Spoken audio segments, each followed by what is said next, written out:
Hello, Hariom. सभी उपस्थित जन भगवान श्री राम की इस पावन दरबार में माँ दुर्गा के चरणों में भगवान भोलेनाथ की शरण में हम सभी उपस्थित हैं और सावन महीने का पवित्र समय चल रहा है और विशेष करके अंतिम चरण भी है। कल पूर्णिमा हो जाएगी, उसके बाद भगवान कृष्ण भी यहाँ विराजित हैं पर आते जाएंगे, बैठते जाएंगे। तो ऐसे पावन अवसर पर आपकी इस देव गांव में भगवान की असीम कृपा हुई और शांतिकुंज हरिद्वार से दिव्य ज्योति कलश रथ यात्रा आपके ग्राम में पहुंची। आप बड़े सौभाग्यशाली हैं। जोबड़ तहसील के गिने चुने गांव में इस यात्रा को जाने का अवसर प्राप्त हुआ और उसमें भी आपकी गांव का चयन हुआ। ये कहीं ना कहीं आप लोगों के पुण्य है। तो ऐसे पुण्यों के पावन अवसर पर जब हम दीपे निकले सायंकालीन वेला में बैठे हैं, सभी प्रभु का स्मरण करें। भगवान राम का दिव्य चरित्र विशेष करके श्रावण महीने में लोग पढ़ते हैं रामायण, और श्रावण में शिव जी का विशेष पूजन करते हैं। नवरात्रि में दुर्गा जी की आराधना करते हैं। तो सारी शक्तियां एक साथ अलौकिक मंदिर है, सब विराजित हैं। आइए हम सभी उस परमात्मा चेतना का ध्यान करते हैं, प्रार्थना करते हैं। यह माँ हम सभी के जीवन में सद्बुद्धि का जागरण हो, सद्ज्ञान का जागरण हो और हमें प्रभु का कार्य करने का जो अवसर उपलब्ध हुआ, यह हमारे कई जन्मों के पुण्य होंगे। आइए भगवान से प्रार्थना करते हैं। एक बार हम सभी आद्य शक्ति माँ गायत्री का स्मरण करते हैं। गायत्री महामंत्र के माध्यम से सभी चैतन्य अवस्था में बैठे, कमर सीधी कर लें, दोनों हाथ गोद में रखें, आंखें बंद कर लें, भगवान का ध्यान करें, भगवान का स्मरण करें, भगवान का चिंतन और मनन करें। गायत्री मंत्र सभी साथ साथ बोलने कृपा करें।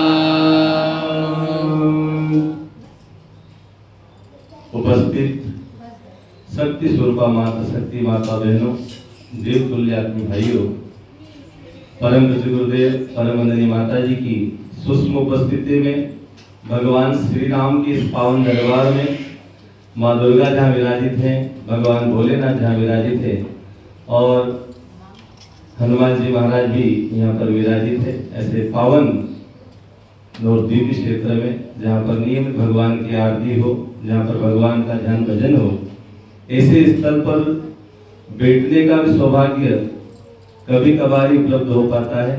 आज की भागम भाग के युग में जब आदमी के पास समय की सबसे ज्यादा कमी हो, एक ही समस्या खड़ी होती, किसी के पास भी कोई कार्यक्रम हम लेकर जाएं तो सबसे पहले एक ही बात कहेगा, साहब आने का तो बहुत मन है लेकिन टाइम नहीं है ना। टाइम नहीं है, हर आदमी ये कहता है। और वास्तव में आज की इस भौतिकवादी समय में जहां मनुष्य ने अपनी आवश्यकताएं इतनी बढ़ा ली कि समय होना भी मुश्किल है। उन आवश्यकताओं की पूर्ति के लिए आदमी को 24 घंटे भी कम पड़ रहे हैं। भगवान से प्रार्थना की जाती है कि 24 के अलावा भी यदि समय बढ़ जाए तो बढ़ा दे तो अच्छा रहे। हर आदमी यही सोचता है, 24 भी कम बढ़ रहे हैं, क्योंकि मनुष्य की जो तृष्णाएं हैं वो अनंत है, जिसका कोई अंत नहीं। युग ऋषि परम पूज्य गुरुदेव कहते हैं कि मनुष्य की इच्छाएं कभी पूरी हो नहीं सकती और मनुष्य के संकल्प कभी अधूरे रह नहीं सकते। तो अभी संकल्प होते नहीं है, आदमी संकल्प तो लेता ही नहीं है, इच्छाएं करता रहता है और इच्छाओं का कोई अंत नहीं है। रामायण में भी सुंदरकांड में हम जब जाते हैं तो हनुमान जी महाराज जब लंका के लिए प्रस्थान करते हैं तो सुरसा सामने आकर खड़ी होती है। सुरसा ने अपना मुख बढ़ाया, हनुमान जी ने भी अपना शरीर बढ़ाया, फिर सुरसा ने डबल किया तो हनुमान जी भी डबल होते चले गए। बढ़ते बढ़ते बढ़ते बढ़ते आखिरी में हनुमान जी ने कहा कि बल बुद्धि के वो निधान है, उन्हें सोचा कि इसका तो कोई अंत नहीं, छोटे से हुए फिर से मुंह में जाकर वापस आ गए। तो ऐसे ही यदि मनुष्य को सुखी होना होगा तो परम पूज्य गुरुदेव का सूत्र है। गुरुदेव क्या कहते हैं? प्रसन्न रहने के दो उपाय, एक तो अपनी आवश्यकताओं को कम करें और दूसरा परिस्थितियों से तालमेल बिठाएं। और आज की समस्या ये, न तो हमारी आवश्यकताएं हम कम कर पा रहे हैं और न ही परिस्थितियों से तालमेल बिठाते हैं। झगड़े भी होते घरों में तो छोटे छोटे कारण होते, उसके कोई बड़े कारण नहीं होते, और झगड़े इतने बड़े हो जाते कि घर टूट जाता है। तो गुरुदेव कहते हैं कि आज के युग में जो परिस्थितियों से तालमेल बना पाएगा वही स्वर्ग का आनंद ले पाएगा। और इस दौर का जो महत्वपूर्ण समय, लोग कहते सब कलयुग है, कल का युग है, बिल्कुल है कलयुग, पर ये समय खराब नहीं, ये तो बहुत श्रेष्ठतम समय है जहां पर व्यक्ति अपनी बौद्धिक क्षमताओं से इस जीवन को श्रेष्ठ से श्रेष्ठ बना सकता है। इतने अवसर उपलब्ध हो गए। आदमी इस समय जब जंगलों में जाकर साधनाएं तपस्याएं करता था वही लाभ कलयुग में, तो कलयुग केवल नाम आधारा, तो भगवान का नाम लेना भी सरल है, उसका पुण्य भी कई गुना है, और आदमी वो भी नहीं ले पाता। भगवान का नाम लेना भी इतना आसान नहीं।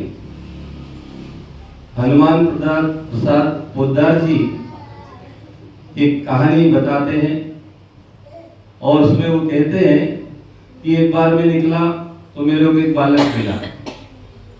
बालक दिखा, बड़ा शानदार दिखा, लेकिन वो भीख मांग रहा था। उनको उस पर दया आ गई और उनने उसको कहा कि बेटा तुम दिन भर में भीख मांगते हो, कितना कमा लेते हो? पुराना समय था तो ये कल्याण में छवि थी, उसकी बात कर रहा हूँ। कल्याण भी कई अंक आते हैं कई लोगों के। तो उस बालक ने कहा साहब कहीं ने 1-8 रुपया मिल जाता है? तो उन्होंने कहा बेटा एक काम करना, ये मेरा एड्रेस है, ये पता है, कल से तुम आ जाना, है ना, और तुमको 1 रुपये की बजाय मैं 2 रुपये दूंगा। बोले काम क्या करना होगा? बोले कहीं नहीं, आप मेरे घर आ जाना, आपको दोनों टाइम रोटी मिलेगी, दोनों टाइम भोजन मिलेगा, और करना क्या है, सुबह से शाम तक भगवान का नाम लेना, बस राम राम बोलना है, कहीं नहीं करना। सहमत हो गया? तो बहुत सरल काम है भाई, रोटी भी मिले और 2 रुपये मिले, एक के बजाय दिन भर ठोकरे खाओ। तो वो गया, पहले दिन गया, उसने राम राम चालू किया, भोजन मिला, सुबह का खाया, शाम को खाया, दिन भर राम राम किया, अपने घर चला गया, 2 रुपये मिल गए उसको। 1 दिन आया, 2 दिन आया, 4 दिन आया। 4 दिन बाद वो लड़का आना बंद हो गया। कुछ दिनों बाद पोद्दार जी फिर निकले तो भीख मांगते दिखा। उससे पूछा क्यों भाई, क्या बात है? उन्होंने कहा साहब 2 रुपये कम पड़ते हैं, भीख में थोड़े ज्यादा मिल जाते हैं, लालच बड़ा। उन्होंने कहा भाई 2 की बजाय 4 ले लेना, कल से आ जाए। अब फिर से दूसरे दिन से आना चालू हुआ, 2-4 दिन 8 दिन आया, बड़ी मुश्किल से फिर बंद हो गए। फिर क्या हुआ, फिर एक दिन और दिख गया उनको भीख मांगते। उसको कहा भाई क्या बात है? उन्होंने कहा साहब मेरे को तो 2 रुपये भी कम नहीं पड़ रहे थे, पर ये नाम लेना कठिन है मेरे लिए। बोले दिन भर बैठना, राम राम करना, ये कहाँ का फंदा? बोले मैं तो दिन भर घूमता हूँ, लोगों से मिलता हूँ, दिन भर मेरा टाइम पास हो जाता, वहाँ दिन भर टाइम ही नहीं निकलता, पता नहीं चलता क्या करे। तो भगवान का नाम लेना भी आसान नहीं। अभी हमारी माता बहने भाई माला करने बैठते हैं, बार बार देखते हैं सुमेरु कब आएगा, सुमेरु कब आएगा, है?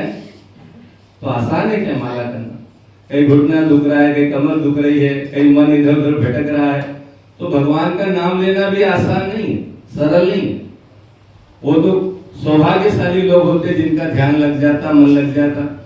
शिव जी जब साधना करते तो हजारों वर्ष की उनकी समाधि लग जाती थी, और आज शिव जी के नाम पर, है ना, शिव जी बराबर ही करते हैं लोग आजकल। क्या कहते हैं, अरे साहब शिव जी भी तो भांग पीते हैं, शिव जी भी तो गांजा पीते हैं, और शिव जी के नाम पे सब चलते हैं। और ये नहीं कहते शिव जी विष भी पीते हैं, और कोई पीता भी नहीं, पी ले तो फिर क्या है, सीधा ही उसको नर्मदा जी ले जाना पड़े, इसके अलावा कोई चारा नहीं। तो भगवान के नाम पर भी हम ऐसा कर पाते हैं। भाइयों बहनों, हम जिस उद्देश्य के लिए बैठे हैं, शांतिवन हरिद्वार से ज्योति कलश यात्रा जो निकली है, उसका उद्देश्य है सन 1926 को परम पूज्य गुरुदेव ने आवलखेड़ा के छोटे से गांव में अपनी पूजा की कोठरी में दीप जलाया। उसी दीप में से दादा गुरुदेव स्वामी सर्वेशानंद जी प्रकट हुए और उनको आगामी कार्य योजना बताई। उनको बताया कि आपके 3 जन्म हो चुके हैं और ये जन्म बड़ा महत्वपूर्ण है, इसमें पूरी दुनिया को बदलने का तुम्हें कार्य करना है। सबसे पहले अपने आप को तपाना है। 24 साल की उनको साधना बता दी। जब करना है 24 लाख पे पुरुषचरण करना और उसके साथ तप करना है। जप और तप दोनों एक साथ करना है। जप में तो 24 लाख के लिए दी, प्रतिदिन का निकाले 66 माला प्रतिदिन जपना है। और तब में आपको अपने घर जो काली गाय है उसको जौ खिलाना है, जो गोबर में निकलेंगे उसको बीनना है, सुखना है, पिसाना है, उसी जौ के आटे की रोटी बनाना है और उसी गाय की छाछ से उस रोटी को खाना है। उसमें नमक, तेल, घी, मिर्च कुछ नहीं डालना है, सीधे ही आपको ग्रहण करना है।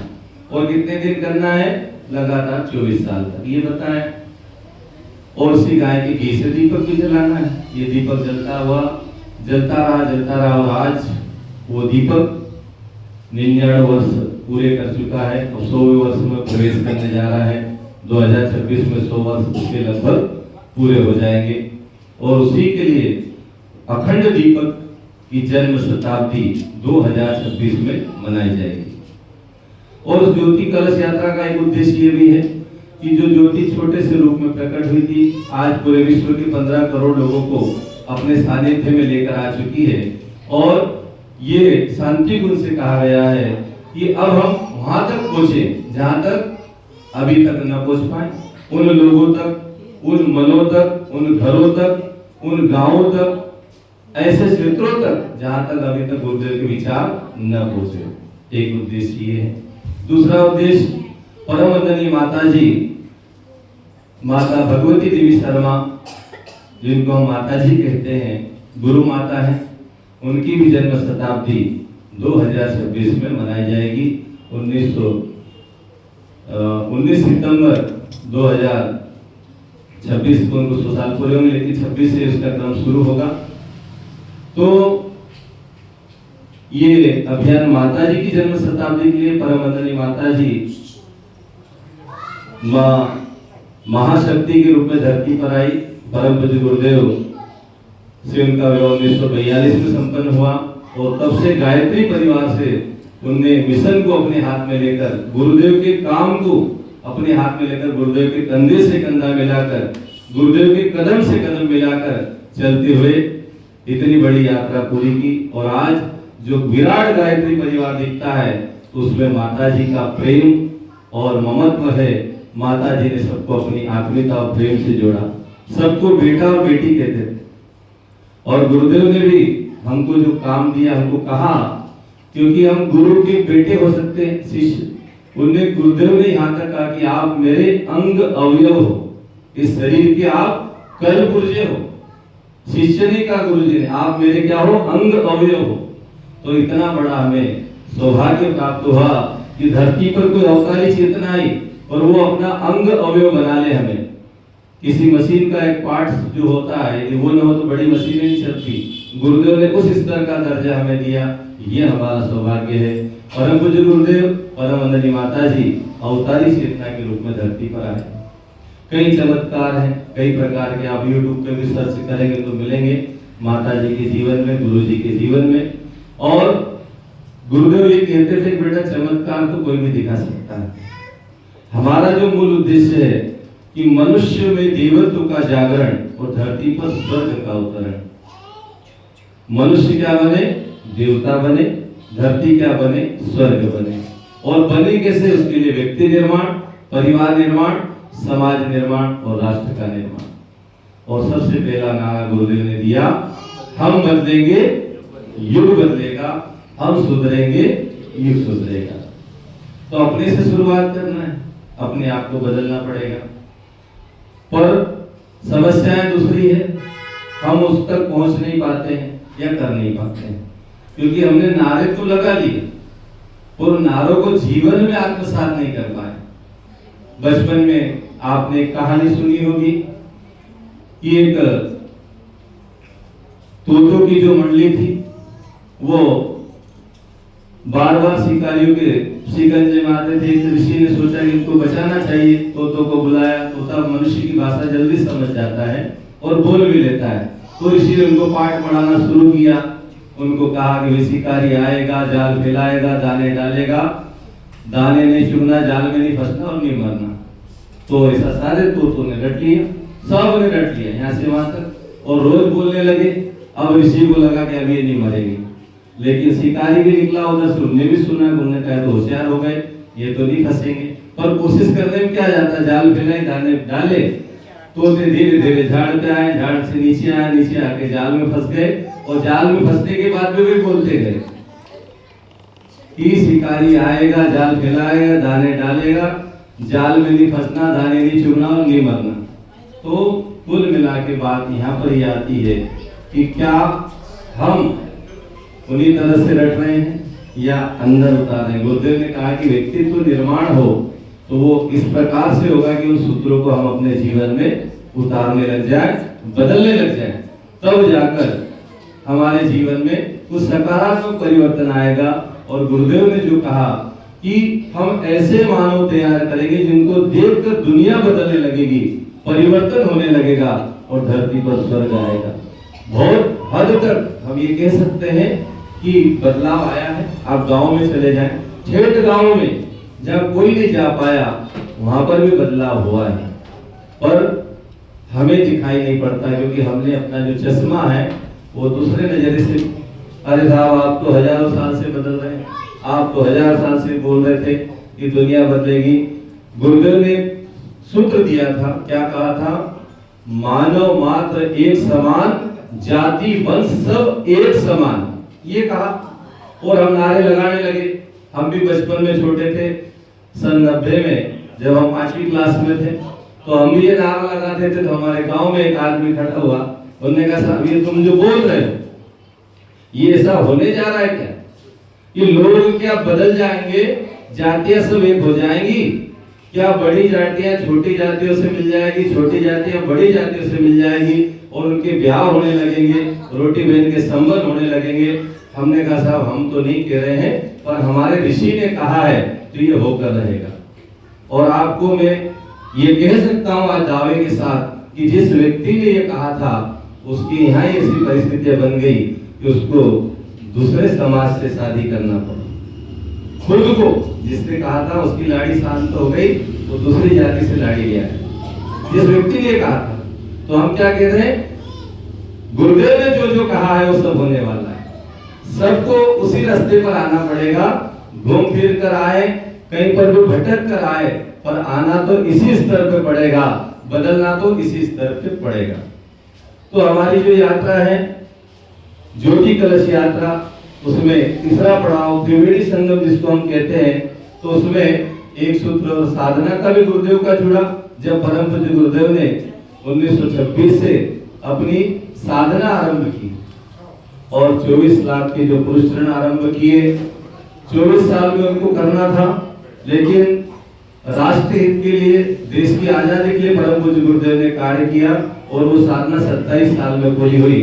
1953 में जाकर गुरुदेव की आराधना साधना पुरुष चरण की संपन्न हुई थी। उसकी पूर्णाहुति 108 कुंडी यज्ञ से हुई। उसके बाद नरवेद यज्ञ हुआ और उसके बाद 1008 कुंडी यज्ञ हुआ।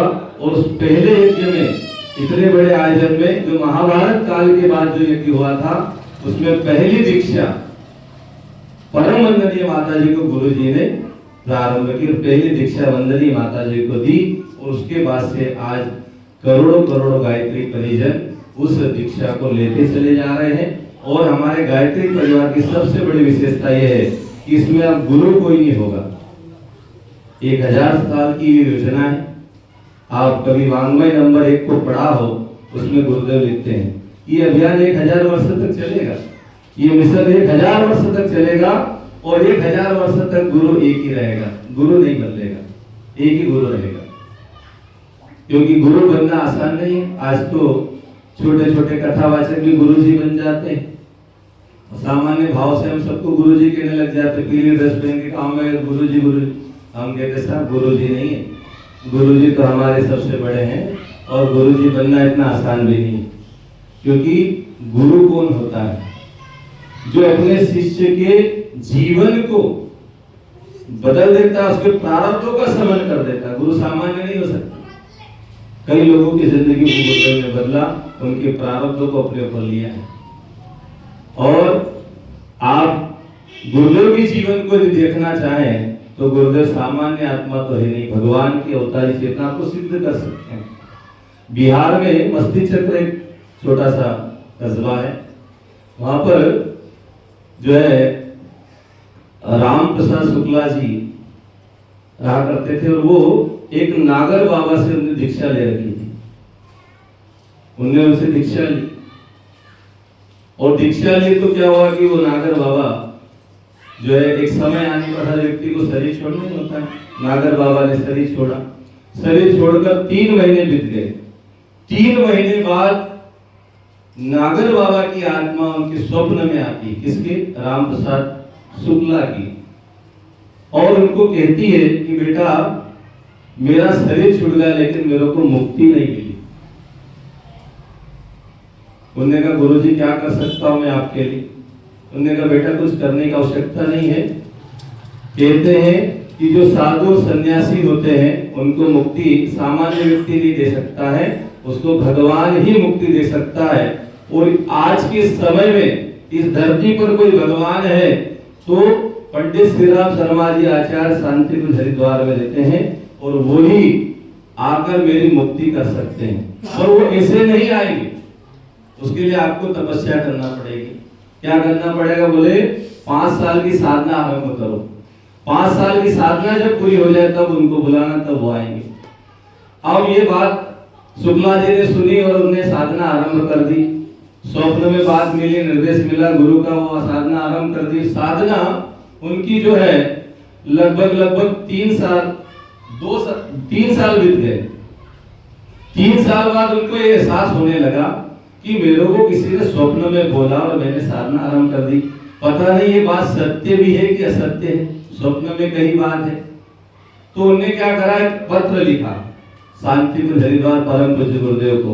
उसमें उन्होंने लिखा कि हमारा जो क्षेत्र है ये बड़ा गरीब क्षेत्र है और यहाँ पर कई प्रकार की बुराइयां हैं, बड़े लोग अज्ञानी हैं, इनको ज्ञान देने की आवश्यकता है। और हमने सुना है कि आप गायत्री के बहुत बड़े विद्वान हैं, तो आप इस क्षेत्र में आइए और इन लोगों को ज्ञान दीजिए। ये नहीं लिखा मेरे गुरु ने ऐसा निर्देश दिया और मैं साधना कर रहा हूँ, ये नहीं लिखा। उन्होंने ये लिखा 3 पेज का उन्होंने पूरा विवरण लिखा क्षेत्र के बारे में। पत्र गुरुदेव के पास गया, गुरुदेव ने पत्र को पढ़ा। गुरुदेव ने उसमें लिखा कि बेटा तुम्हारी साधना का भी 2 साल बाकी है, आप 2 साल पूरे कीजिए, उसके बाद मैं आऊंगा और आपसे मिलूंगा, आपके गुरु की बात बताइए, उसको मैं पूरा करूंगा। 2 साल पूरे होते, 5 साल कंप्लीट होते, गुरुदेव क्षेत्र में आए और उस स्थान पर गए जहाँ पर नागर बाबा ने अपना शरीर छोड़ा था। उस कमरे के अंदर गुरुदेव ने अपने आप को बंद किया, आधे घंटे तक वह साधना की और साधना करने के बाद आधे घंटे के बाद गुरुजी बाहर आते हैं और शुक्ला जी कहते जाओ अंदर, गुरुजी तुम्हारे वेट कर रहे हैं, इंतजार कर, उनसे मिल लो। अंदर जैसे गए, साक्षात जिस व्यक्ति ने 5 साल 3 महीने पहले शरीर छोड़ दिया वो नागर बाबा वहां खड़े थे और नागर बाबा ने कहा कि बेटा जिनकी तुमने साधना की, जिनको तुमने बुलाया, वो इस धरती के भगवान है। मैं तुमको उनको सौंप के जा रहा हूँ। मेरी तो मुक्ति हो चुकी है, पर तो इनका पल्लू मत छोड़ना। और इस तरीके से परम पूज्य गुरुदेव ने सिद्ध किया कि वो स्वयं साक्षात भगवान के अवतारी चेतना। ये सामान्य बात नहीं भाई बहन, ऐसे कई उदाहरण हैं जो गुरुदेव के जीवन में हम शिष्यों को अपने संस्मरण के रूप में हम पढ़ेंगे तो समझ में आएगा।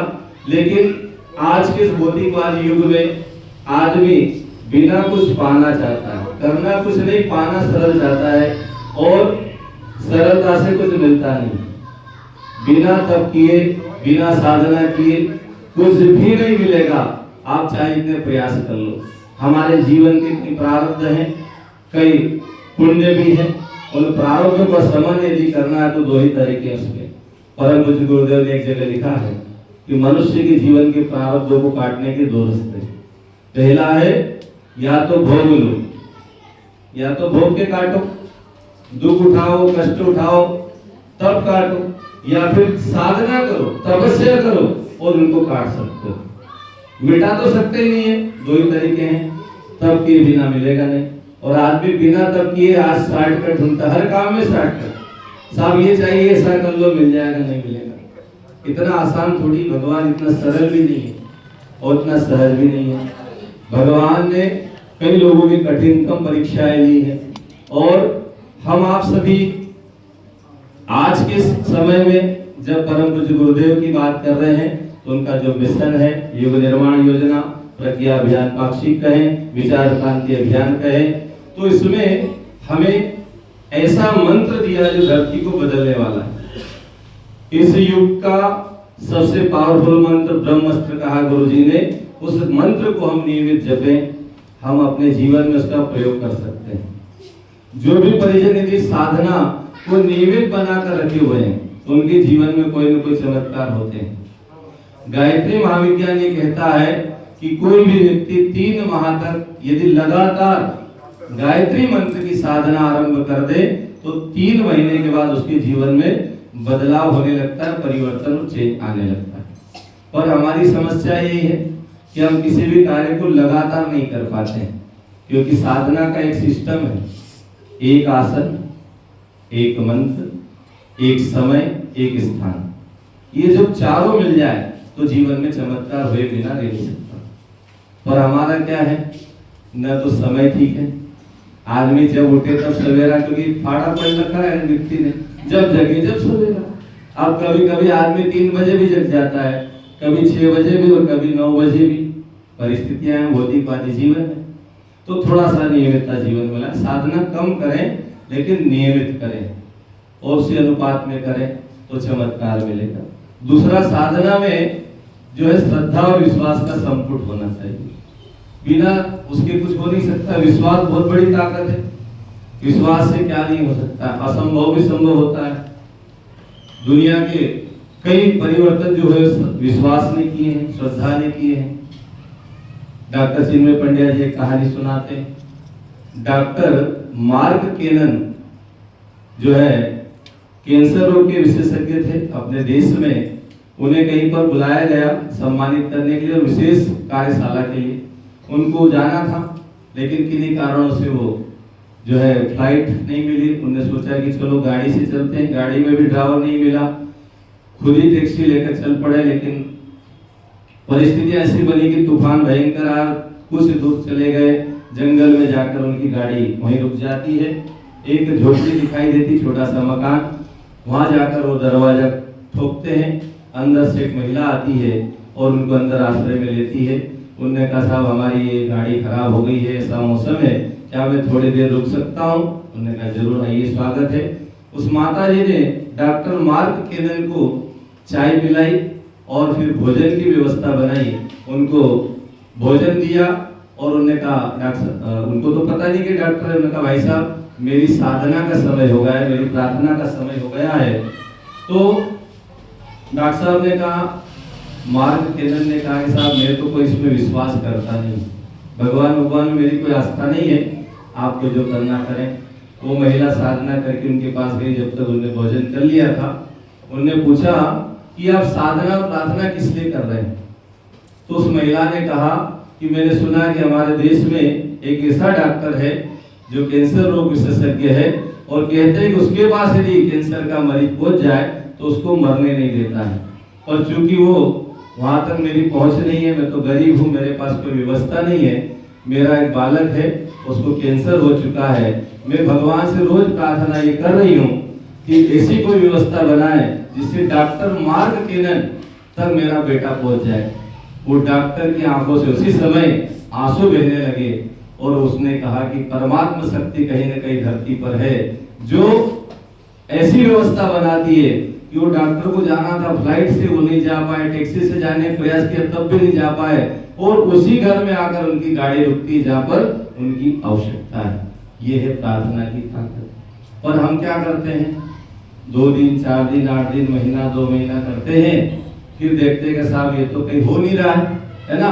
फिर क्या करें, फिर एक नया महाराज लांच होता है, एक नया बाबा आ जाता है बाजार में, फिर वो अपने तरीके से बताता कि ऐसा नहीं करो, ऐसा करो तो हो जाएगा, और ये कभी नहीं होगा।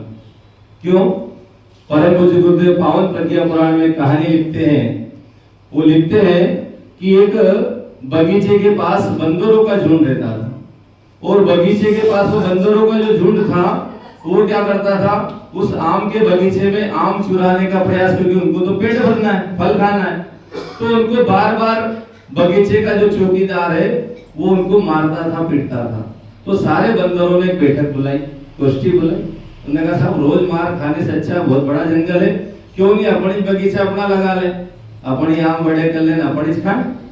तो सभी ने जो बैठक बुलाई, बैठक में निर्णय होगा चलो साहब कल जो है कुछ लोगों को सौंप दिया कि आप गुटली ले आना आम की, कुछ लोगों का गड्ढे खोद देना, और सबने प्रयास किया, कुछ लोग पानी ले आए और उनने जंगल में जाकर अपना बगीचा तैयार किया। बगीचे में आम की गुटलियां लगाई, अब गुटली लगा दी, पानी भी डाल दिया, और सारे बंदर दूसरे दिन आए, उनने उस गुटली को खोल के देखा कि आम तो आया ही नहीं, है ना। फिर वापस उसमें उसको मिट्टी डाल दी, दूसरे दिन और आए, तीसरे दिन और आए, रोज ऐसा करने लगे। उधर से एक व्यक्ति निकला, समझदार थे, उसने कहा भैया क्या कर रहे हो? उन्होंने कहा साहब हम आम का बगीचा लगा रहे हैं, पर ये आम का वृक्ष तो है ही नहीं। उन्होंने कहा साहब आज लगाया है, ये धीरे धीरे इसमें से अंकुर फूटेगा, फिर ये पौधा बनेगा, फिर ये पेड़ बनेगा, और पेड़ बनने के बाद में ये फल देगा। लेकिन हम तो यही करते हैं कि आज इतनी बड़ी शक्ति से हम जुड़ गए, गायत्री मंत्र से जुड़ गए, गुरु जी से जुड़ गए, बस अब कल तो चमत्कार होना चाहिए, हमारे सारे दुख दूर हो जाना चाहिए, हमारी सारी समस्याएं दूर हो जाना चाहिए। ये हमारी सोच है और ये गलत है। गुरुदेव कहते हैं बेटा आप जुड़े हो, गायत्री मंत्र व्यक्ति के जीवन को सबसे पहले क्या करता है, धोता है। गायत्री मंत्र क्या है, साबन है जो हमारे शरीर को पहले तो साफ करेगा, फिर इस पे रंग चढ़ेगा, है ना। और ये जो दूसरे लोग है सीधे रंग चढ़ा रहे हैं, और वो रंग ज्यादा दिन चढ़ने वाला और टिकने वाला बिल्कुल नहीं है। गायत्री मंत्र का ही रंग ऐसा है जो नियमित आदमी जुड़ता है, उसकी पीढ़ियां बीत जाती लेकिन वो रंग नहीं निकलता। हमारे राजेंद्र भाई तो प्रत्यक्ष उदाहरण भी उनके, आप देख लीजिए सोनी जी को, उनकी कई पीढ़ियों से वो जुड़े हुए हैं, आगे भी उनके बच्चे भी, आशीष जी भी आए हुए हैं। तो क्या कारण है, नियमितता चाहिए। हम भगवान पर अटूट विश्वास करें, और जब भगवान का विश्वास आता है तो फिर सारी समस्याएं दूर होने लगती है और आदमी निहाल हो जाता है। एक राज्य में जो है एक राजा के अपनी संतान नहीं हो रही थी, उसने सारे प्रयास करा लिए, पूजा पाठ करा ली, सारे क्रम करा लिए। अब एक ही रास्ता बचा तांत्रिकों को बुलाया गया। तांत्रिकों ने उनको सलाह दी कि साहब आपको बच्चा चाहिए तो सबसे पहले आप किसी बच्चे की बलि दीजिए। तंत्र विज्ञान को अलग ही चलता है, उन्होंने बलि का बोल दिया। तो राजा ठहरा, उन्होंने घोषणा करा दी भैया जो भी अपने बच्चे की बलि दिलवाना चाहते हैं उनको मुंह मांगा इनाम दिया जाएगा। अब ये पूरे राज्य में चर्चा का विषय बना। एक गरीब परिवार था और उसमें क्या था कि जो बच्चे दूसरे थे तो वो बड़े कमाने वाले थे, लेकिन एक बच्चा ऐसा था जो भगवान का भक्त था। उन्होंने कहा साहब ये तो बेकार व्यक्ति, और वास्तव में ये गायत्री परिवार के लोग पीले कपड़े पहन के अपनी रोजी रोटी रोजगार छोड़कर गुरुजी का काम करने निकलते। लोगों की नजर में तो शायद लोग कहते हैं साले तो पागल हो गए, देखो आज सीजन चल रहा है, सब छोड़ छाड़ के इधर उधर भटक रहे, गाँव गाँव जा रहे हैं, इनको क्या मिल रहा है? लेकिन जो मिलता है इस धरती पर किसी को नहीं मिलता, वो इनको मिलता है। तो तांत्रिकों ने जिसे बोला तो लोगों ने कहा भैया कोई तो तैयार नहीं हुआ, लेकिन वो परिवार तैयार हो गया। उन्होंने कहा इस बच्चे को दे देते, मुँह मांगा इनाम भी मिल जाएगा और ये बेकार है, कोई काम का भी नहीं, पूजा पाठ वाला है, तो उसको दे दिया। अब होता ये है कि जब उसको बलि दी जा रही थी तो उसने कहा साहब, राजा साहब मेरी अंतिम इच्छा पूरी कर दो, क्यों मरने वाले की इच्छा पूरी की जाती है ऐसा कहते हैं। तो उन्होंने कहा साहब एक काम करो, थोड़ी सी रेत मंगा दो। राजा ने कहा रेत मंगा दो, राजा को क्या आदेश देना है? रेत उपस्थित हो गई। उस लड़के ने क्या करा, 4 ढेरियां बनाई, 4 ढेरियां बनाई बढ़िया से, और फिर उसके बाद में पहली ढेरी तोड़ी, दूसरी तोड़ी और तीसरी तोड़ दी, चौथी नहीं तोड़ी। तांत्रिक घबरा गया, हमने पता नहीं, बोले ये कौन सी क्रिया कर रहा है, पता नहीं, क्योंकि तंत्र का एक विज्ञान है कि यदि आपसे बड़ा कोई तांत्रिक और आपकी क्रिया आप करो, वो उलट कर आप पर आ जाए तो फिर आपको भी नष्ट कर सकती है। परम पूज्य गुरुदेव ने जब आवलखेड़ा से निकले थे, आगरा में कुछ समय रहे थे और उन्होंने भी तंत्र विज्ञान चालू किया था, और वहां पर भीड़ लगती थी, लोग अपना सारा समाधान वहां करवाते थे। लेकिन गुरुजी ने कहा कि अपना उद्देश्य पूरा नहीं होगा, उन्हें तत्काल बंद किया, वहां से फिर मथुरा आ गए थे। तो गुरुदेव तंत्र के भी बड़े ज्ञाता रहे हैं, आप उनके जीवन चरित्र को जरूर पढ़ना, उसमें ये विवरण आता है। चेतना की शिखर यात्रा में भी इसको दिया है डॉक्टर साहब ने। तो वो तांत्रिकों ने पूछा, महाराज ये जो बालक कर रहा है, पूछा जाए इसने 3 ढेरियां क्यों तोड़ी, उसने कौन सी क्रिया की? तो उस लड़के ने बोला पहली ढेरी मैंने अपने माँ बाप की तोड़ी, या इस धरती पर मेरे माँ बाप नहीं, उस माँ बाप को जिसने मेरे को जन्म दिया उनने मेरे को मरने के लिए राजा को भेंट कर दिया है, बेच दिया है, तो अब मेरे लिए माँ बाप धरती पर नहीं। पहली ढेरी उसके लिए। दूसरी बोले परिवार के लिए, परिवार का कर्तव्य था कि वो अपने मेरे माता पिता को समझाते कि मैं जो कर रहा, आप जो कर रहे गलत कर रहे, पर परिवार ने कोई ध्यान नहीं दिया, और दूसरी ढेरी परिवार के नाम से। तीसरी बोले राजा के नाम से। एक राजा जो होता है वो अपने प्रजा का रक्षक होता है, न कि भक्षक होता है, लेकिन इस देश का राजा ही मेरे को मरवाना चाहता है, इसलिए मैंने राजा की भी ढेरी तोड़ दी। बोले चौथी ढेरी किसकी है? बोले ये भगवान की। अब मेरे को यदि कोई बचा सकता है तो भगवान ही बचा सकता है, इसके अलावा कोई बचा नहीं सकता है।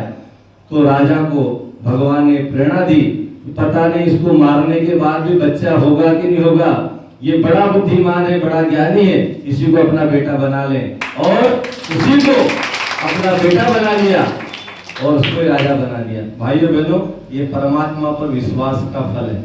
यदि भगवान पर विश्वास हो जाए तो फिर सारी शक्तियां आपके साथ हो जाती है। हम अपने मंत्र में विश्वास को पैदा करें, और इसीलिए भगवान राम ने रामायण में कहा है, सबरी को कहा है, क्या कहा है? मंत्र जाप मम दृढ़ विश्वासा, पंचम भक्ति अवेद प्रकाशा। 5वीं भक्ति मंत्र जाप में दृढ़ विश्वास हो जाए, हमारा विश्वास अटूट हो जाए, दृढ़ हो जाए, तो वही मंत्र काम करेगा। गायत्री मंत्र को ही गुरु जी ने जप कर करोड़ों लोगों को जोड़ा है। गायत्री मंत्र को जप कर इतने भाई जुड़ पाए, तो हमारा भी भला होगा यदि हम गायत्री मंत्र जपें। आप कहीं पर भी बैठे, राम मंदिर में बैठे तो भी राम जी का नाम ले, लेकिन साथ में गायत्री मंत्र को आप जरूर जपें। भगवान राम ने गायत्री को जपा है, भगवान कृष्ण ने गायत्री को जपा है, भगवान शिव ने जपा है, हनुमान जी ने जपा है। हनुमान जी तो गायत्री के परम उपासक हैं, उनके जो गुरु हैं भगवान सूर्य। गायत्री मंत्र का देवता कौन है? भगवान सूर्य। इसलिए आप गायत्री मंत्र की नियमित आराधना करें। दूसरा, आज के समय में जहां भागम भाग में लगे, सब कुछ साथ जाने वाला नहीं। पावन प्रज्ञा पुराण में परम पूज्य गुरुदेव लिखते हैं कि एक राजा जो है जंगल में जाता है, जंगल में जाकर क्या होता है, वो रास्ता भटक जाता है, जंगल में एक वीरान जगह पहुंचता है जहाँ पर एक झोपड़ी दिखाई देती है, वहां पर एक लकड़हारा रहता है। राजा उसके पास जाते हैं, उसको कहते हैं साहब मैं भटक चुका हूँ, मेरे को पानी दो, खाने का कुछ। उसके पास पानी था, रुकी सूखी रोटी थी, राजा को दे दी। राजा बड़े प्रसन्न हुए, रात वहीं बिताई, सुबह उसको कहा भैया मेरे को रास्ता बता दो। रास्ता बता दिया। उसको कहा भाई तुम राज्य में आना हमारी सभा में, तुमको मुंह मांगा इनाम मिलेगा। जैसे ही उसको लगा कि सब राजा है तो फिर राजा से तो बहुत कुछ मिल सकता है, लेकिन वो गांव का व्यक्ति जंगल में रहने वाला क्या मांगे। राजमहल गया तो राजा ने पूछा बोलो क्या चाहिए। उनने उसको कोई समझ नहीं पड़ रही थी, इधर उधर देख रहा। कोई अज्ञानी व्यक्ति हो तो उसको कह दे तो क्या समझ पड़े। उसने कहा साहब आपको जो अच्छा लगे दे दो। राजा ने मंत्रियों को निर्देश दिया कि कल प्रातः सूर्य उदय से लेकर सूर्य अस्त तक ये व्यक्ति जितना दौड़ पाए उतनी जमीन इसके नाम कर दी जाए। अब वो व्यक्ति भी रात भर बिल्कुल तैयार रहा, उनके सुबह उठ के दौड़ेंगे, जमीन मिल जाएगी बहुत सारी। तो राजा ने क्या व्यवस्था में मंत्रियों को निर्देश दिया कि भैया दौड़ेगा, इसको प्यास भी लगेगी, भूख भी लगेगी, गिरेगा भी, पड़ेगा, वेद्य भी साथ में रखो। सारी व्यवस्था की गई। वो आदमी दौड़ने लगा, दौड़ने लगा, दौड़ने लगा, दौड़ते दौड़ते 10 बज गई, 11 बज गई, 12 बज गए। उसको कहा भैया बस अब यहाँ पर तुम्हारा नफ्ती कर दे। उन्होंने कहा नहीं अभी दिन बाकी है। दौड़ने लगा और दौड़ा और दौड़ा और गिरा और पड़ा और दौड़ा और दौड़ते दौड़ते दौड़ते आखिरी दौड़ ऐसी पड़ी कि जहाँ वो पड़ा वहां से उठा नहीं। बस हमारी दौड़ भी ऐसी है, जो भाई रात दिन लगे हुए ना 24 की बजाय 26 घंटे जिसको चाहिए, उनकी दौड़ भी इतनी है। कितनी जमीन मिली उसको, जितने वो गिरा था उतने ही शरीर उसका जहाँ जला गया, गड़ा गया होगा। तो कहने का ये हमारी भागम भाग कभी खत्म नहीं होगी। भाइयों बहनों, हम धन कमाए, धन कमाना बुरा नहीं है, पर धन कमाते समय एक बात मन में जरूर रखें, ये धन साथ जाने वाला बिल्कुल नहीं है। और ये धन वहां चलने वाला भी साथ तो जाएगा नहीं, चले कहां से जाएगा? क्या आपके अच्छे और आपके बुरे कर्म। धन कमाने में कई प्रकार के हमें कई प्रकार के झूठ भी बोलना पड़ते, बुरे कृत्य भी करना पड़ते हैं, तब धन इकट्ठा हो पाता है। और वो इकट्ठा धन ही छोड़ जाते हैं, बाद वाले भी लड़ाएंगे उसके लिए, आपस में झगड़े होंगे। कर्म हमारे साथ जा सकते हैं, इसलिए इस बात का भी ध्यान रखा जाए कि धन माल इतना ही कमाया जाए जिससे घर की व्यवस्था चले। और इसीलिए कबीरदास जी ने तो कहा साई इतना दीजिए जामे कुटुंब समाज, मैं भी भूखा न रहूं साधु में भूखा जाए। इतना ही हम प्रयास करें, पैसा आज की मूल आवश्यकता है, पर उसके साथ साथ इस बात का भी ध्यान रखें। और आप जो कमा रहे हो, आपकी कमाई में से उस धन शुद्धि का एक ही रास्ता है, वो है दान। कहीं पर भी आप दान करें, श्रेष्ठ और शुभ काम जहां भी हो, अपनी कमाई का एक हिस्सा, आप 100 रुपए कमाते हो तो 1 रुपया आपके अच्छे काम में लगना ही चाहिए। वो न लगेगा तो कहीं ना कहीं तो लगेगा, उसके रास्ते हैं, कहीं हॉस्पिटल ले जाएगा आपको, नहीं तो फिर पुलिस थाने कोर्ट कचहरी ले जाएगा। इसलिए यदि धन को शुद्ध बनाना है तो दान ही एकमात्र रास्ता है। जिनको भी पितृ समस्या है, कई बार आप दिखाते हैं किसी ज्योतिष को, कहते साहब आपके पितृ जो है संतुष्ट नहीं है। पितरों के लिए भी दान की महत्ता गरुड़ पुराण में भी कही गई है। परम पूज्य गुरुदेव भी कहते हैं, जो हम लघु सर्वतोभद्र मंडल में पूजन करवाते हैं तो उसमें पितरों के नीचे दान का महत्व लिखा हुआ है। तो आप दान करें अच्छे काम के लिए, शुभ कार्य के लिए। ये अभियान है ज्योति कलश यात्रा का, विशाल और विराट यज्ञ होने वाला है। उसमें अपना हम अंशदान भी दें और समयदान भी दें। आज बैठक भी थी अलीराजपुर में, समयदान के फॉर्म भरे गए होंगे, तो निवेदन इतना भरे कि अपना समयदान और अंशदान करें। गायत्री मंत्र की उपासना साधना आराधना करें, समयदान करें, अंशदान करें। और समय पर हमारी जो बहनें हैं यहाँ पर कम से कम सप्ताह में एक दिन महिला मंडल निर्मित करें और सप्ताह में एक दिन 24 बार गायत्री मंत्र 41 का पाठ करें। आप राम मंदिर में बैठे, जहाँ भी आपकी बैठक हो वहां पर बैठे, सप्ताह का कोई दिन निर्धारित करें। और हो सके तो अपने साथ ही छोटे छोटे बच्चों को लेकर आए। आज के समय की सबसे बड़ी समस्या क्या है? आने वाली पीढ़ी। आप तो भगवान से जुड़ भी गए हो, लेकिन ये आने वाली पीढ़ी मोबाइल से जुड़ गई है। एंड्रॉइड, वो भी दिन भर रील्स रील्स रील्स रील्स चलते रहते हैं। तो यदि आपने धर्म से न जोड़ा तो फिर आगे चल के होगा क्या? सनातन का क्या होगा? ये आने वाली पीढ़ी तो भगवान को मानेगी भी, टाइम भी नहीं इनके पास। कई घरों में हम जाते हैं यज्ञ कराने, बच्चे परेशान करते हैं, उनको मोबाइल दे देते हैं। पूरा यज्ञ हो जाता, पूरे प्रवचन हो जाते, 4 घंटे हो जाते, लेकिन वो बच्चा मोबाइल नहीं छोड़ता। बैटरी जब तक उसकी खत्म न हो तब तक मोबाइल उसका चलता ही रहता है। और उसके कारण उनकी आंखें खराब हो रही हैं, उनका दिमाग खराब हो रहा है, उनका समय खराब हो रहा है। मोबाइल बुरी बात नहीं है, मोबाइल बहुत अच्छी काम की चीज है। मोबाइल से भी बहुत अच्छे काम हो सकते हैं। शांतिकुंज हरिद्वार से आप जुड़िए, वहाँ की सारी बुक्स उसमें डली हुई है। आप जिस क्षेत्र में पढ़ना चाहते हैं, जो बनना चाहते हैं, उसकी भी उसमें सारी व्यवस्थाएं हैं। आज ऑनलाइन कोचिंग होती है बहुत सारी चीजों की, बहुत सारा नॉलेज उससे मिल सकता है। तो मोबाइल भी अच्छी चीज है, लेकिन उसका सदुपयोग किया जाए। बंदूक हमारी रक्षा कर सकती है, लेकिन हमारी खुद की जान की आफत भी बन सकती है। बस मोबाइल भी उसी तरह से है। मोबाइल हमारे लिए कारगर भी है, लेकिन नुकसानदायक भी है। बच्चों को अवगत कराएं। आज का बच्चों का जो है मोबाइल से ज्यादा लगाव है, और मोबाइल में तो दुनिया की अच्छी और बुरी सारी चीजें डाली गई है। अब बच्चा क्या देख रहा है ये महत्वपूर्ण है, इसलिए बच्चों को मोबाइल से बचाएं। इनकी आंखें, इनका समय, क्योंकि वैज्ञानिक इस पर रिसर्च कर रहे हैं। शांतिकुंज का भी ये मानना है कि भारत देश में आने वाले समय में करोड़ों लोग अंधे होने वाले हैं इस मोबाइल से। इतने चला रहे, 10 घंटे से अधिक जो भी चला रहा है, आने वाले 20 साल में अंधे होने की उसकी पूरी संभावना बन जाएगी, और इस देश में करोड़ों लोग अंधे हो जाएंगे, और जिनका कोई इलाज भी नहीं होगा। अभी तो आदमी की मोतियाबिंद आ जाए तो उसका ऑपरेशन लेंस हो सकते हैं, लेकिन मोबाइल से जिनकी आंखें खराब हो जाएगी, उनको ठीक करना इतना इजी और आसान नहीं होगा। भाई बहनों, ज्योति कलश यात्रा इस अभियान में आप सभी जुड़े। परम पूज्य गुरुदेव के विचारों को घर घर तक पहुंचाने का एक अभियान चलाएं। क्या करें? आपके पड़ोस में गायत्री परिवार से जुड़ा हुआ है कि नहीं है, उससे कोई मतलब नहीं। आप तो जाके बताइए ये गायत्री परिवार है, इसके ये कार्यक्रम है, आप उनको सूचना दीजिए। उन तक अखंड ज्योति निर्माण पत्रिका पहुंचाइए, प्रज्ञा अभियान पाक्षिक पहुंचाइए। शांतिकुंज का निर्देश है कि उन घरों तक पहुंचे जहां तक गुरुदेव के विचार न पहुंचे। हमारा काम केवल पहुंचाने का है, वो जुड़े न जुड़े, बदले न बदले, पर हम अपना कार्य करें, बाकी का काम हमारी गुरु सत्ता कर लेगी और करा लेगी। और अक्सर ये देखा भी गया, हम यज्ञ करने जाते हैं तो हम यहाँ से कोई बात बताते हैं, यहाँ वाला सुन रहा नहीं सुन रहा, लेकिन उसका पड़ोसी सुनता है और वो जुड़ जाता है, यहाँ वाला नहीं जुड़ पाता है। क्यों? विचार है, बीज रूप में जिसके अंदर जाएंगे कहीं ना कहीं तो वो पुष्पित और पल्लवित हो ही जाएंगे। इसलिए घर घर जाया जाए। गुरुदेव कहते हैं घर घर हर मन तक ये विचार पहुंचे।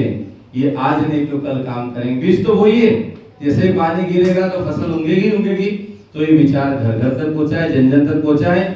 और 4 चरण इसके बताए गए हैं। 4 प्रकार के जो व्यक्ति हैं, एक तो गायत्री परिवार के वो व्यक्ति जो गुरुदेव को भगवान मानते हैं, गुरुदेव के कार्य में अपना सब कुछ लगाते हैं। उनका दायित्व है कि और आगे बढ़ चढ़कर आए, उन लोगों तक पहुंचे जहां पर वो नहीं पहुंच पाए। दूसरे किस स्तर के बताए हैं, ऐसे परिजन जो कार्यक्रम आता है, जैसे आज यहाँ कार्यक्रम आया, बहुत सारे लोग आ गए, लेकिन इसके बाद गायत्री परिवार वाले नहीं दिखे, तो कार्यक्रम में ही नहीं समझे। कार्यक्रम के अलावा भी जब भी मौका मिले गुरु जी के काम, इसलिए हम आपको कह रहे साप्ताहिक साधना आप आरंभ करिए। गायत्री मंत्र जिसने भी रोज जपा है वो चुप बैठ नहीं सकता। तो आप इस अभियान में अपना समय लगाएं। एक स्वर्णिम अवसर आया है, भगवान ने हमें पुकारा है, भगवान ने इस योजना से जुड़ने के लिए हमें अवसर दिया है, तो हम चुके नहीं। इसलिए सप्ताह में एक दिन इकट्ठे हो, और जब भी कार्यक्रम आए ना आए, हम तो सक्रिय बने रहें। कार्यक्रम कब आ जाए कोई पता थोड़ी, नई नई योजनाएं आती रहती है। तो अक्सर अभी स्कूलों में आवश्यकता है, स्कूलों में गायत्री परिवार की अभी भारतीय संस्कृत ज्ञान परीक्षा होने वाली है, उसमें अपना समय दान दें, ताकि वहां पर बच्चों को हम प्रेरित करें, नई पीढ़ी को हम जोड़ सकें। तो बहुत सारे काम है, वृक्षारोपण का काम चल ही रहा है, वृक्ष गंगा अभियान, साथ में भारतीय संस्कृत ज्ञान परीक्षा का काम आ गया। इसके बाद अभी नवरात्रि आने वाली, गणेश जी आने वाले, तो उसमें धर्म तंत्र से लोक शिक्षण, आज जो है जितने भी पर्व मनाए जा रहे हैं वो केवल आदमी मनोरंजन के लिए जोड़ता है, लेकिन मनोरंजन के साथ साथ गुरुदेव कहते हैं मनोमंजन भी होना चाहिए। गणेश जी जहाँ बैठे वहां पर हम अपनी गुरुदेव के विचार बताएं कि गणेश जी का उद्देश्य क्या है, फिर माता जी का उद्देश्य क्या है, तो सारी चीजें हम बताते चले जाएं। इस प्रकार से काम बहुत है, उसमें ऐसे लोग भी सक्रिय हों जो कार्यक्रम के अलावा सक्रिय हो जाए। तीसरे वे स्तर के लोग हैं जो एक समय जागृत थे, बहुत समय पहले जुड़े थे, लेकिन किसी से कुछ अनबन हो गई, किसी की कहा सुनी हो गई, तो उन्होंने मिशन में आना जाना ही बंद कर दिया। आप तो घर माड़ा लेके बैठ गए। नहीं साहब, बैठने का समय नहीं है। हमको गुरुजी ने बैठने के लिए नहीं जोड़ा है। हम निरंतर काम करें। ऐसे लोग किसी व्यक्ति से नाराज हो सकते हैं, किसी संगठन से नहीं होना चाहिए। व्यक्ति में खराबी हो सकती है, संगठन खराब नहीं है। आप व्यक्ति से से न जुड़े, लेकिन और इसीलिए कहा जाता है कि व्यक्ति से नहीं जुड़ना है, गुरुदेव से और संगठन से जुड़ना है, ताकि मिशन निरंतर चलता रहे। चौथे स्तर की ऐसी आत्माओं की खोज करें जो गुरुदेव में और गुरुदेव के विचारों में आस्था रखते हैं। काम भले नहीं करते, जुड़े भी नहीं, लेकिन उनको ये लगता है, कई लोग ऐसे हैं जो कहते हैं कि साहब गायत्री परिवार बहुत व्यवस्थित है।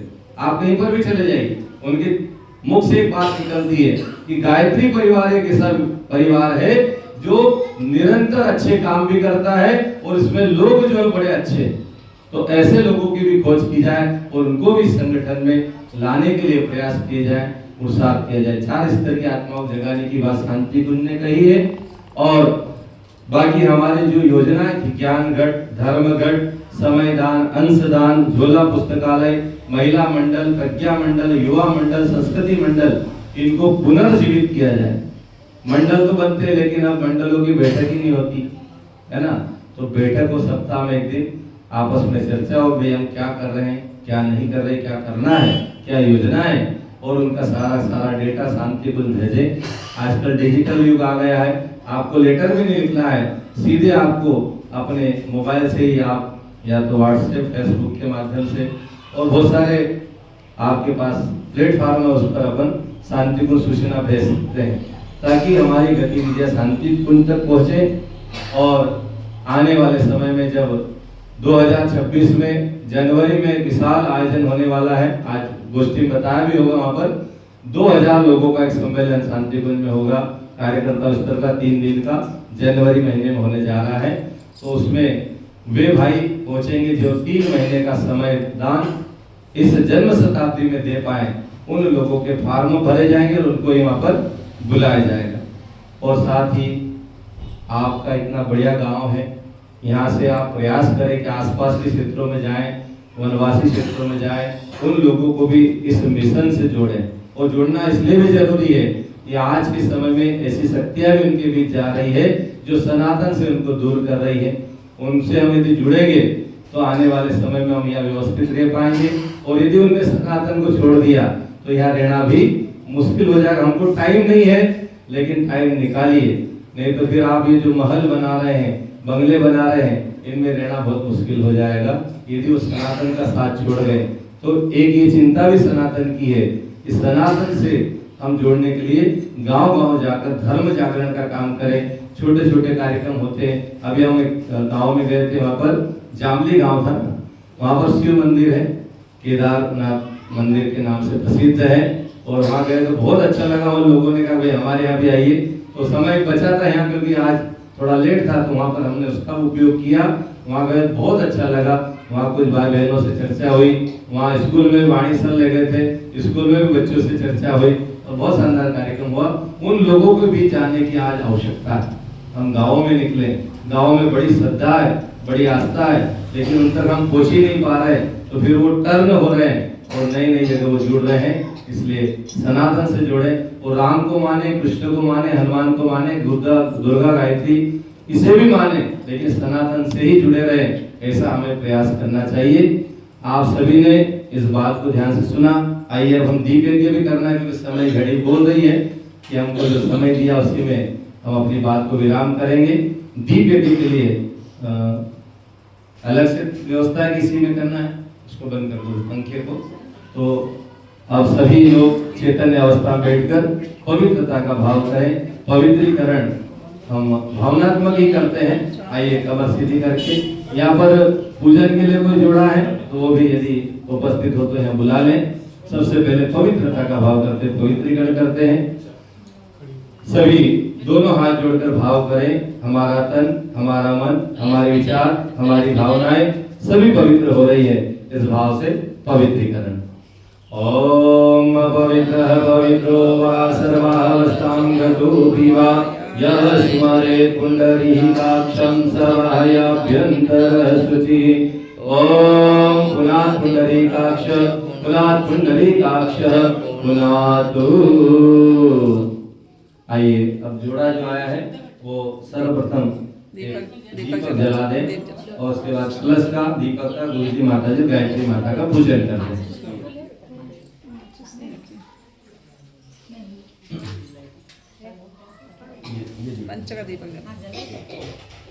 ओम अग्निर्ज्योतिर्ज्योतिरग्नि स्वाहा सूर्य ज्योतिर्ज्योति सूर्य स्वाहा अग्निर्वचु ज्योतिर्वच स्वाहा सूर्य वचु ज्योतिर्वच स्वाहा ज्योति सूर्य सूर्य ज्योति स्वाहा। कलश का पूजन कर दे। ओम तत्वायामि ब्रह्मणा वंदमानः कदासास्ति यजमान भविर्विहैडमानो वर्णे बोधिर्षक्तं समान आयु प्रमोति। ओम मनोर्ज्योतिर्ष्टामाजस्य बृहस्पतिर्यज्ञमिमं तन्नो त्वरिष्ठं यज्ञवंशमिमं दधातु विश्वे देवास्यमादयन्ताम्। ओम प्रतिष्ठः। ओम अरुणाय नमः वयं स्थापयामि पूजयामि ध्यायामि। जलं गन्धाक्षतं पुष्पाणि धूपं दीपं नैवेद्यं समर्पयामि ततो नमस्कारं करोमि। दीपक का पूजन करने। ओम अग्निर्ज्योतिर्ज्योतिरग्नि स्वाहा सूर्य ज्योतिर्ज्योति सूर्य स्वाहा अग्निर्वचु ज्योतिर्वच स्वाहा ज्योति सूर्य सूर्य ज्योति स्वाहा। ओम ज्योति पुरुषाय नमः वयं स्थापयामि पूजयामि ध्यायामि ततो नमस्कारं करोमि। गुरु जी माता जी गायत्री माता का पूजन कर दे। सभी हाथ जोड़े गुरु सत्ता का ध्यान करें। ओम गुरुर्ब्रह्मा गुरुर्विष्णु गुरुरेव महेश्वरः गुरुरेव परब्रह्म तस्मै श्री गुरुवे नमः। अखण्डमण्डलाकारं व्याप्तं येन चराचरं तत्पदं दर्शितं येन तस्मै श्री गुरुवे नमः। मातृवतलाले त्रिचरित्रवतमार्गदर्शिका नमोऽस्तु गुरुदत्ताय श्रद्धा प्रत्यायुक्तास्य। ओम श्री गुरुवे नमः। आवाहयामि स्थापयामि पूजयामि ध्यायामि ततो नमस्कारं करोमि। ओम आयातु वरदे देवी त्रयक्षरे ब्रह्मवादिनी गायत्री छन्दसा माता ब्रह्मयोनिर्नमोस्तुते। ओम श्री गायत्रे नमः। आवाहयामि स्थापयामि पूजयामि ध्यायामि ततो नमस्कारं करोमि। सभी अब दीपक जिनके पास है वो दीप जला ले और दीप यज्ञ का क्रम शुरू करते हैं। दीपक चेतना का प्रतीक है, दीपक ज्ञान का प्रतीक है और दीपक हमें एक सीख देता है कि हम स्वयं तिल तिल कर जलकर दूसरों को प्रकाश दें। जब भी आप दीपक बनने जाओगे समस्या आएगी, खुद को परेशानियां उठाना पड़ेगी, परेशानियों के साथ दूसरों को मुस्कुराते हुए आप काम करेंगे। ये दीप की प्रेरणा है। आइए दीपक जल रहे हैं। दीपक जलाने प्यार बढ़ाने दीपक जलाने प्यार बढ़ाने दीप यज्ञ का पर्व आया है। दीप यज्ञ का पर्व आया है। आओ जीवन को धन्य बना लो रे। आओ जीवन को धन्य बना लो रे। पावन ही मान ऋषि मुनि आए। पावन ही मान ऋषि मुनि आए। ईश्वर का संदेश आए। ईश्वर का संदेश आए। अनुदान अनमोल आयो रे। अनुदान अनमोल आयो रे। आओ जीवन को धन्य बना लो रे। आओ जीवन को धन्य बना लो रे। देव शक्तियाँ उमड़ रही है। देव शक्तियाँ उमड़ रही है। असुर शक्तियाँ भाग रही है। असुर शक्तियाँ भाग रही है। धरती को स्वर्ग बना लो रे। धरती को स्वर्ग बना लो रे। आओ जीवन को धन्य बना लो रे। आओ जीवन को धन्य बना लो रे। दीपक जलाने प्यार बढ़ाने दीपक जलाने प्यार बढ़ाने दीप यज्ञ का पर्व आया है। दीप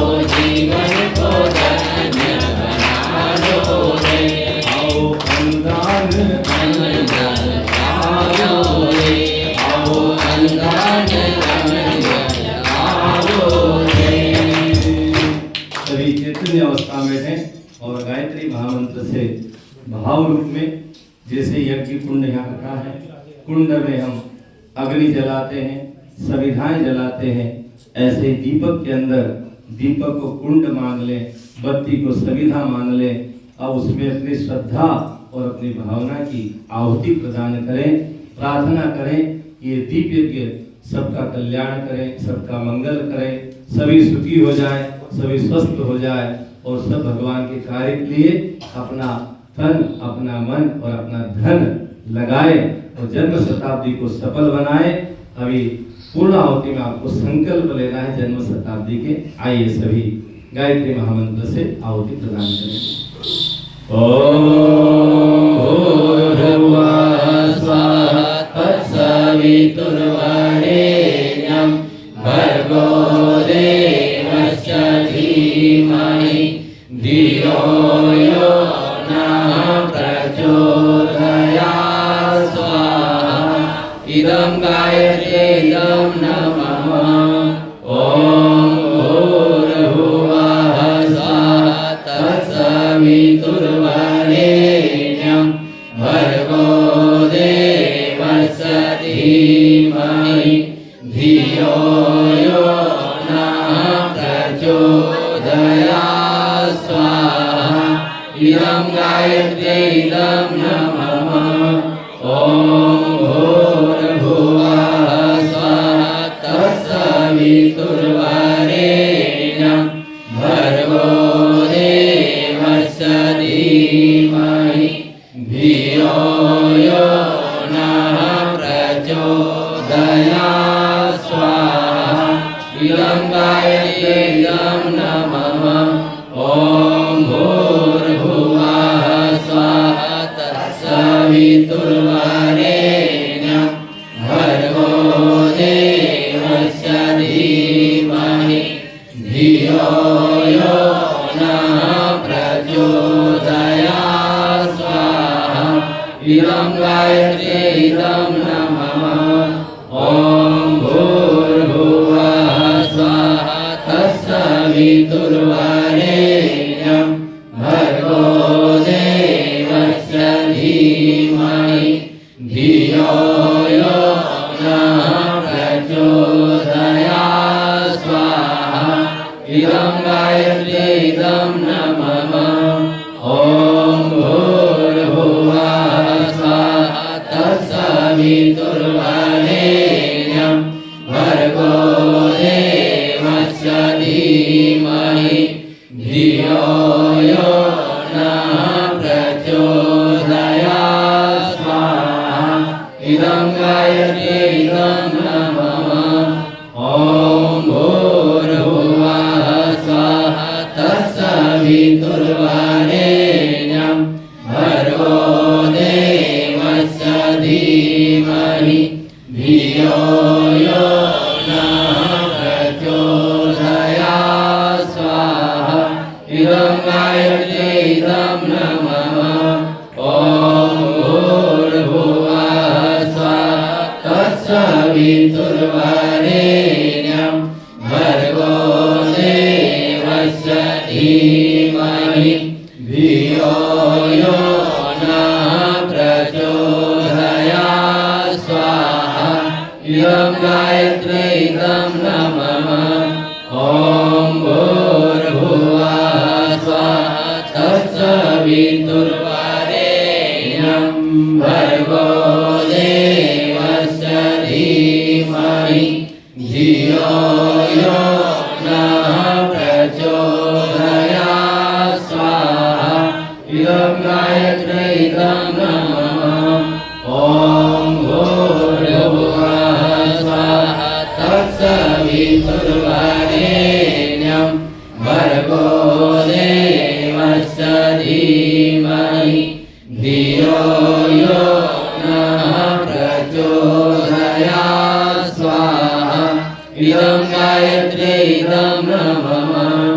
ओम भूर्भुवः स्वः तत्सवितुर्वरेण्यं भर्गो देवस्य धीमहि धियो यो नः प्रचोदयात् इदं गायत्र्यै इदं नमः। ॐ भूर्भुवः स्वः तत्सवितुर्वरेण्यं भर्गो देवस्य धीमहि धियो यो नः प्रचोदयात् स्वाहा। इदं गायत्र्यै इदं नमः। सभी के कल्याण की प्रार्थनाओं के साथ गांव में रहने वाले सभी भाई बहन स्वस्थ रहे, निरोग रहे, उज्जवल भविष्य की ओर बढ़े। यदि किसी का जन्मदिन हो, उनके उज्जवल भविष्य, उत्तम स्वास्थ्य, दीर्घ आयु की हम कामना करते हैं। भगवान महाकाल से प्रार्थना करते हैं कि सभी पर उनकी कृपा दृष्टि बनी रहे। ओम त्र्यंबकं यजामहे सुगंधिं पुष्टिवर्धनम् उर्वारुकमिव बन्धनं मृत्योर्मुक्षीयमामृतात् स्वाहा। इदमहामृत्युञ्जयाय नमः। ओम त्र्यंबकं यजामहे सुगंधिं पुष्टिवर्धनम् उर्वारुकमिव बन्धनं मृत्योर्मुक्षीयमामृतात् स्वाहा। इदमहामृत्युञ्जयाय नमः। ओम त्र्यंबकं यजामहे सुगंधिं पुष्टिवर्धनम् उर्वारुकमिव बन्धनं मृत्योर्मुक्षीयमामृतात् स्वाहा। इदमहामृत्युञ्जयाय नमः। परम पूज्य गुरुदेव परम वंदनीय माता जी का आशीर्वाद कृपा सब पर सदैव बनी रहे, बरसती रहे। ओम प्रखर प्रज्ञाय विद्महे महाकालाय धीमहि तन्नो श्रीरामः प्रचोदयात् स्वाहा। इदं महाकालाय इदं नमः। ओम सजल सत्ताय विद्महे महाशक्त्यै धीमहि तन्नो भगवती प्रचोदयात् स्वाहा। इदं महाशक्त्यै इदं नमः। आप सभी संकल्प के लिए अपने सीधे हाथ की मुट्ठी बांध लें, है ना। आज संकल्प हो रहा है जन्म शताब्दी के निमित्त और जीवन में निमित्तता के लिए भी सभी हमारे साथ साथ बोलेंगे। दाहिने हाथ की मुट्ठी बंद करके बोलिए, आज से हम सभी नियमित गायत्री मंत्र की साधना करेंगे और जन्म शताब्दी के लिए उसकी सफलता के लिए अतिरिक्त मंत्र का जाप करेंगे। जन्म शताब्दी के निमित्त अपना समय, अपना पुरुषार्थ, अपना परिश्रम और अपनी कमाई का धन का एक अंश हम नियमित रूप से लगाते रहेंगे। साथ ही अपने परिवारों में संस्कारों से बच्चों को जोड़ेंगे और उन्हें भी देव कार्य में प्रवृत्त करेंगे। आइए अपने संकल्प को पूर्णाहुति के साथ छोड़ेंगे। ओम पूर्णमदः पूर्णमिदं पूर्णात् पूर्णमुदच्यते पूर्णस्य पूर्णमादाय पूर्णमेवावशिष्यते। ओम सर्वमय पूर्णं स्वाहा। ओम सर्वमय पूर्णं स्वाहा। इसी के साथ यज्ञ भगवान की आरती करेंगे। आरती जिनके पास भी उठा लें और वो जोड़ा का है भाई साहब आ जाए आरती के लिए। दीपक उठा लो एक नहीं तो दीपक। हाँ, आपके पास आरती से करें, बैठे बैठे ही करें। बाकी जोड़ा आ रहा है यहाँ पे भगवान की आरती यज्ञ भगवान की कर लेते हैं। समय भी हो रहा है ना। इनको भी उठा लो, आप भी उठा लो। प्रसाद की व्यवस्था है, प्रसाद तैयार है भाई एक हाथ में ले लो।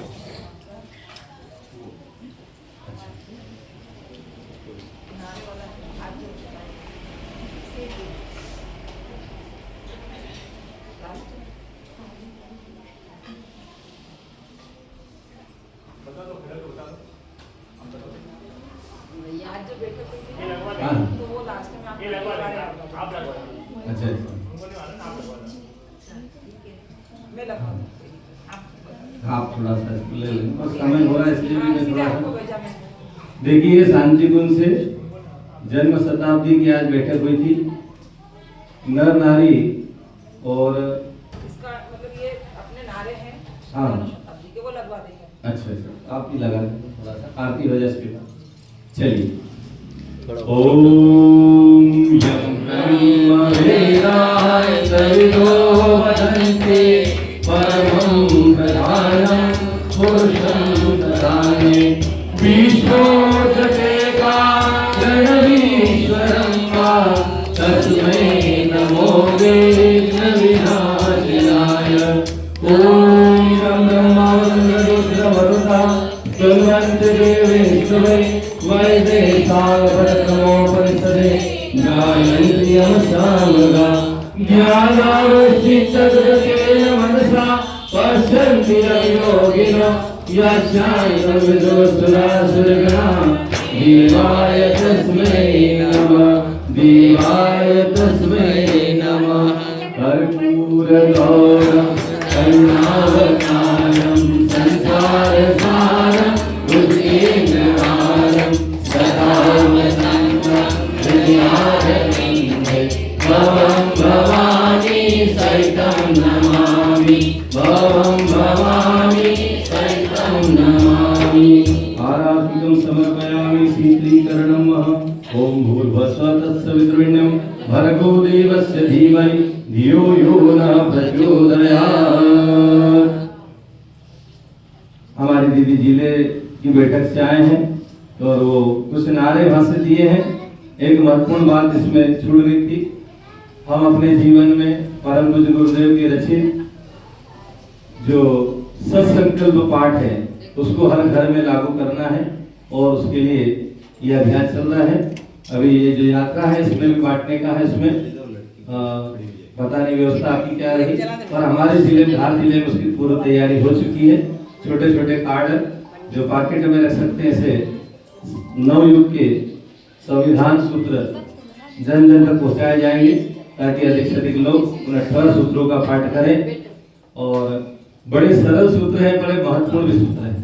पहला सूत्र बड़ा उसका है कि हम ईश्वर को सर्वव्यापी न्यायकारी मानकर उसके अनुशासन को अपने जीवन में उतारेंगे। अभी आप मंदिर आते हैं तो भगवान के अनुशासन को मानने की बजाय अपन क्या करते हैं, भगवान को अपने अनुशासन में चलाना चाहते हैं। कोई भी मंदिर में आके नहीं कहता भगवान आप जो कहो मैं करूं। हम क्या कहते हैं, भगवान मैं जो कहूं आप करो। क्यों साहब ये बात होती है? कोई भी ऐसा है हाथ जोड़ के कहता है भगवान आप जो कहोगे मैं करूंगा, ऐसा नहीं कहते। क्या कहते हैं, भगवान मैं आपके पास आया हूं, मेरी सुनो, और मैं जो जो कहूँ वो आपने करना। क्या करना? मेरे पास अभी क्या समस्या, धन की समस्या है, बेटी के संबंध की समस्या है, बेटे की संबंध की है, नौकरी की है, घर नहीं बन पा रहा है ना, और भी बहुत सारी समस्या है। तो भगवान को सब पता है कि नहीं? क्योंकि हम उसको क्या मानते हैं, सर्वव्यापी, सब पता है, उसको बताने की जरूरत ही नहीं है। उसको ये कहिए कि भगवान मैं क्या करूं। हनुमान जी ने क्या कहा था कि राम काज बिन मोहि कहां विश्रामा। जो राम का काम है वो मेरे को करना है। आरती में से ले लें। आइए हमारी दीदी नारे लगाएं और अब समापन की ओर। बातें तो बहुत है, रात भर भी बैठेंगे तो कम पड़ जाएगी, नहीं तो अगली बार बुलाएंगे नहीं आप लोग। दीदी बोले गायत्री माता की। आप ऐसे लीजिए, ऐसे ले लीजिए। ओम स्तुता मया वरदा वेद माता प्रचोदयन्तं पावमानि द्विजानां आयु प्राणं प्रजां पशुं कीर्तिं रविनं ब्रह्मवचसं मह्यं दत्त्वा व्रजत ब्रह्मलोकम्। हमारे दीदी अब नारे लगवाएं जी। रख दो बेटा। जन्म शताब्दी वर्ष जो है परम पूज्य गुरुदेव वंदनीय माता जी के जन्म शताब्दी वर्ष में हमको जो नारे दिए गए हैं आज बैठक में, बस उसी की बात करेंगे। बात बहुत सारी भाई साहब ने बता दी। आप जोर से नारे लगाएंगे कि ये गुंज शांति कुंज तक। और आगरा में जन्मी थी हमारी माता जी, उनके वहाँ तक ये गुण जाना चाहिए। और आप सब भी माता जी को इस तरह से जन्म दिवस में पूरी तरह से पूरा गांव उदयगढ़, और उदयगढ़ ही नहीं, उदयगढ़ के आसपास के जितने भी गांव हैं उन सब तक, जन जन तक, घर घर तक माता जी को, गुरु जी को पहुंचाने का आपका सबका सफल प्रयास हो। इसी भावना के साथ बोले गायत्री माता की जय। नारे में मैं यहाँ से बोलूंगी शांति कुंज आई शताब्दी, आप तो बोलेंगे जन्म शताब्दी, जन्म शताब्दी। आपको क्या बोलना है जोर से? जन्म शताब्दी, जन्म शताब्दी। हम यहाँ से बोलेंगे शांति कुंज में आई शताब्दी, जन्म शताब्दी, जन्म शताब्दी। संविधान संकल्प शताब्दी, जन्म शताब्दी, जन्म शताब्दी। अंग अवयव में आई शताब्दी, जन्म शताब्दी, जन्म शताब्दी। नर नारी बच्चों में आई शताब्दी, जन्म शताब्दी, जन्म शताब्दी। घर घर में आई शताब्दी, जन्म शताब्दी, जन्म शताब्दी।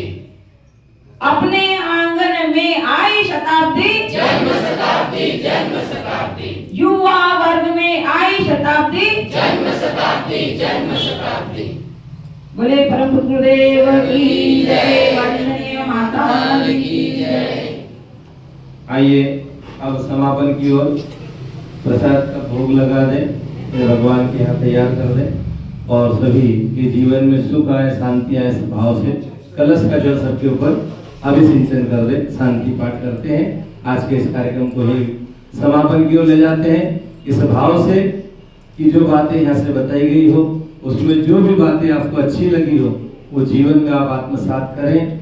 कोई बात ऐसी इस दौर में निकल गई हो जो आपको लगती है ये सही नहीं है, उसको आप हमारी कमी माने और उसको आप माफ करेंगे, क्षमा करेंगे, अच्छी बातें जीवन में उतारें, आपका जीवन शानदार बने। शांति पाठ। साथ ही एक निवेदन छोटा सा, इस रथ यात्रा के लिए, इस रथ यात्रा में आप कुछ अपनी ओर से सहयोग देना चाहे तो आप अपनी रसीद बनवा सकते हैं, कोई दबाव नहीं है, स्वैच्छिक है। आपको लग रहा हो कि भाई ये रथ यात्रा में भाई हमारे चल रहे हैं दादा, ये रथ को लेकर रथ में सारी व्यवस्थाएं जो भी जमाई गई शांति कुंज से, नई गाड़ियां भी ली हैं और उसमें भी सहयोग लगता है। तो जो भी भाइयों को ऐसा लगता है साहब मैं भी इसमें कुछ अपना योगदान देना चाहता हूँ, तो हमारे जगदीश भाई के पास रसीद बुक होगी, वो उनसे रसीद प्राप्त करें।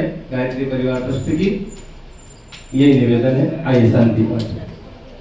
ओम शांति अंतरिक्षं शांति पृथ्वी शांति आप शांतिरोषधय शांति वनस्पतय शांति विश्वे देवा शांति ब्रह्म शांति सर्वभौम शांति शांतिरेव शांति सामा शांतिरेधि।